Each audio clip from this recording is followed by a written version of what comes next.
film critic Karen Krizanovich. Great to see you, Karen, as always. Let's start with Disney, celebrating 100 years, betting big on a family flick, but do they need to wish on another star?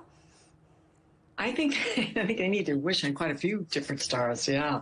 The critics didn't really like Wish, not that the critics have, that much thrall these days, but when a bunch of critics don't really like something that Disney's doing, then they know Disney is got a problem. And I think one critic called Wish a YA adaptation of Les Miserables, which I thought was really funny.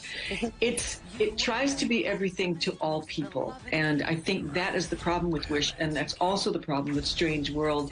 I think it was last year, bombed last Thanksgiving as well. They're just trying to play it too safe. What about Napoleon? Much more of a grown-up film. Big director, epic budget, long running time. Yeah, well, the great thing about Napoleon, it's almost like two films pushed together. There's the romance, period stuff, and then there's also these great battles, particularly Austerlitz, which is getting the critical notion. It set a world record for artificial snow, I'll have you know. It's exciting and it's strange. There's a love story there that if you're bored with the battles, you can watch that. If you're bored with that, you can watch the battles.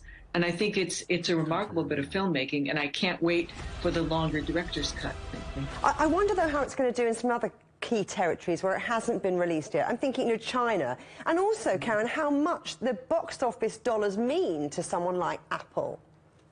Well, you have to remember that Apple, these two, Killers of the Flower Moon and Napoleon, are kind of lost leaders for Apple. They're not really expecting those films to make back their budget or their marketing budget. Don't forget, a production budget is only one part of the budget, and then that again. So if it's $200 million, the whole cost of the film is going to be at least $400 million.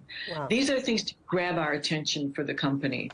So I think that's what we're looking at. We're looking at spectacular quality films. What about franchises, though? There seems to be a lot of those happening. The Hunger Games, Trolls, Marvel. Well, those are great family movies for the most part. I mean, Marvel's never really smelled quite right. The cast is wonderful. It's an innovative script, but it's just very flat feeling. Trolls is fun, and it's the great thing about a franchise is that you know what you're going to get. Now, I love the way you said Songbirds and Snakes. You got it right. I wanted to call it Songbirds and Snacks. Is remarkable because it didn't do very well in its first week, and its second weekend it's doing very well. I think it's got good word of mouth, and it's setting up its own projection for another franchise, even though it is technically a prequel. And what's the outlook for indie films? I remember on the awards circuit last year, you and I were talking quite a lot about After Sun, which did very well. I mean, what might we go and see? What should we go and see that might not be on billboards, might not be on our radar? Wow, there's so much. I've seen 150 features this year, and a lot of them have been independents. There are so many good independents. For example, I shouldn't say Yorgos Lanthimos' Poor Things, which won at Venice. I'm not really sure that is an independent. Hasn't really come out yet. The Holdovers, Alexander Payne, is a wonderful film. Again, I'm not really sure if that's an independent, but these are things that don't have this big profile. There's a wonderful film, Argentinian film called The Delinquents. It's 3 hours long, but the first 2 hours are great. So there is an awful lot to see. There's a huge choice.